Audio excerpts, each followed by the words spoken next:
সম্প্রতি রাজ্যের বন্যা পরিস্থিতি এবং রানীর বাজারের মূর্তি ভাঙার ঘটনা মানুষের আতঙ্ক এবং চিন্তার কারণ হয়ে দাঁড়িয়েছে। এ পরিস্থিতিতে মানুষের পাশে দাঁড়িয়েছে মানুষ। সবকিছুই আবার ছন্দে ফিরছে। এখন মানুষের পাশে দাঁড়াতে রাজপ্রাসাদ থেকে বের হয়ে আসলেন রাজ্যের তথাকথিত মুকুটহীন রাজা। সম্প্রতি বন্যার সময় বন্যা কবলিত মানুষদের জীবন বাঁচাতে গিয়ে নিজের প্রাণ হারান রাজধানীর ইন্দ্রনগর এলাকার বাসিন্দা চিরঞ্জিত দে। শনিবার প্রয়াত চিরঞ্জিত দের বাড়িতে যান তীব্রামথা সুপ্রিমো প্রদ্যুৎ কিশোর দেববর্মন। সাথে ছিলেন মন্ত্রী বৃষকেতু দেববর্মা সহ অন্যান্যরা। বন্যার পর এ প্রথম হয়তো তথাকথিত মহারাজা এবং তার অন্যতম সৈনিক দুজন পথে পা রেখেছেন। যাই হোক, প্রদ্যুৎ কিশোর দেববর্মন এদিন প্রয়াত চিরঞ্জিতের বাড়িতে গিয়ে তার বৃদ্ধ মা বাবার সাথে কথা বলেন, তাদেরকে সমবেদনা জানান, তাদের হাতে তুলে দেন আর্থিক সাহায্য। পরে প্রদ্যুৎ কিশোর দেববর্মন সংবাদ মাধ্যমের মুখোমুখি হয়ে জানান, বন্যা আসলে সকলকে একসাথে কাজ করতে হয়। তিনি আগেই ঘোষণা দিয়েছেন, বন্যার ফলে যাদের মৃত্যু হয়েছে তাদেরকে তিনি ব্যক্তিগতভাবে 50,000 টাকা করে প্রদান করবেন। সে মোতাবেক এদিন তিনি প্রয়াত চিরঞ্জিত দের পরিবারকে 50,000 টাকা প্রদান করেছেন। मैंने पहले भी बोला था कि जब फ्लड्स आता है तो इस समय पूरा त्रिपुरा को एक होना चाहिए। बंगाली हो, ट्राइबल हो, हिंदू, मुस्लिम, क्रिश्चियन हो, सबको ये बाढ़ ने और ये रेनफॉल ने बहुत ख़राब तरीके से अफेक्ट किया है।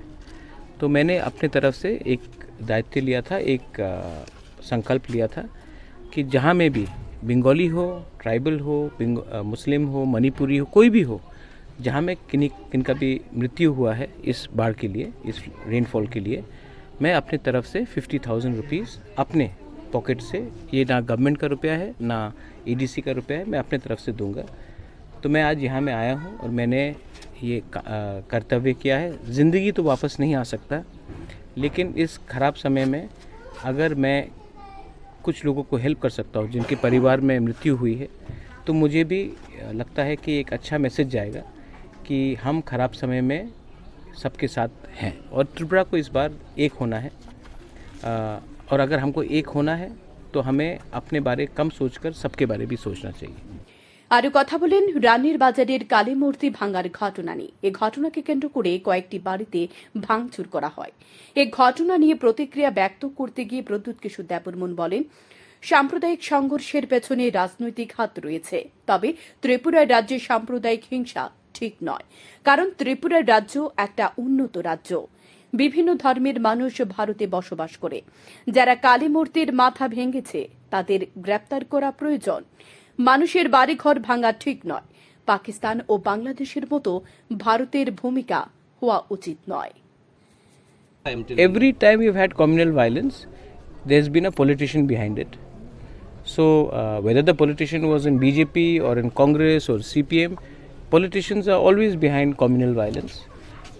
What happened in Gandachara also, what has happened here also near Ranir Bazar side, it is not right for Tripura. I think Tripura needs to develop as a state, and when the citizens of India, irrespective of the religion, whether they are Muslim, Hindus and Christians or Buddhists, if they start fighting with each other in the name of God, then I think something is terribly wrong.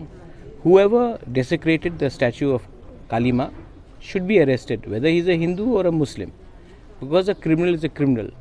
But for groups of people to go and beat up every Muslim family is also wrong, and the law should take its own course. Criminals should be arrested, but people who use religion to vandalize people's homes is absolutely wrong. And I think मैं एक ही बात बोलना चाहता हूँ, we are India. India is different from Pakistan. India is different from Bangladesh. We should not try to copy Bangladesh and Pakistan and make India into another Pakistan or Bangladesh. So I think in Pakistan, in Bangladesh, the most shameful part is that they cannot protect the minorities. Tripura রাজ্যের ইতিহাসে এবার ভয়াবহ বন্যা হয়েছে, অথচ দেখা মেলেনি পূর্ব ত্রিপুরা লোকসভা আসনের সাংসদ কৃতি সিং দেববর্মনকে। এ নিয়ে বিভিন্ন মহলে সমালোচনা চলছে। কেউ কেউ প্রশ্ন তুলছেন, কোথায় কৃতি সিং দেববর্মন? তার জবাব দিলেন প্রদ্যুৎ কিশোর দেববর্মন। শনিবার সাংবাদিকদের মুখোমুখি হয়ে তিনি জানান, কৃতি সিং দেববর্মন আগরতলায় রয়েছেন। রবিবার গোমতী জেলা ও শান্তির বাজারে যাবেন তিনি। ইতিমধ্যে বন্যা কবলিত মানুষের সাহায্যের জন্য তিনি 1 কোটি টাকা প্রদান ঘোষণা করেছেন।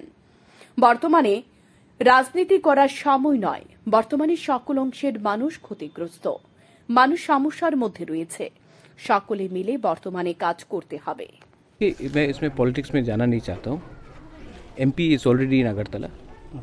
एमपी शायद कल शांतिर बाजार भी जा रही, वो जहाँ में 7 लोगों का मृत्यु हुआ है, गोमती भी जा रही है। उन्होंने 1 करोड़ रुपए अनाउंस भी किया है। मैं सिर्फ ऑपोजिशन को बोलना चाहूँगा कि ये टाइम पॉलिटिक्स करने का नहीं है। असेंबली में सवाल उठाए, मैंने भी क्वेश्चन किया है जहाँ में काम ठीक से नहीं हुआ है। तो पॉलिटिक्स के लिए टाइम होता है, स्टेट को एक रखने के लिए एक टाइम होता है। मैं भी पॉलिटिक्स कर सकता था कि ट्राइबल इलाका में इतना क्यों नहीं हुआ, यहाँ में क्यों इतना हुआ, लेकिन ये टाइम पॉलिटिक्स का नहीं है। इस समय बंगाली भी पेन में है, ट्राइबल भी पेन में है, हिंदू मुस्लिम क्रिश्चियन सब को दर्द हो रहा है। ये टाइम मुझे पॉलिटिक्स नहीं करना है, तो मैं पॉलिटिकल सवाल का जवाब राइट टाइम में दूंगा। অপরদিকে রাজ্যের বাংলাদেশি নাগরিকদের অনুপ্রবেশ নিয়ে কথা বলেন তিনি। প্রদ্যুৎ কিশোর দেববর্মন বলেন, বাংলাদেশিদের রাজ্যে অনুপ্রবেশ মেনে নেওয়া যায় না। বাংলাদেশ সমস্যার মধ্যে রয়েছে, কিন্তু বাংলাদেশি নাগরিকদের ভারতে অনুপ্রবেশ মানা যায় না। ভারত সরকার কঠোর ব্যবস্থা নেবে বলে আশা ব্যক্ত করেন তিনি। Salmon TV.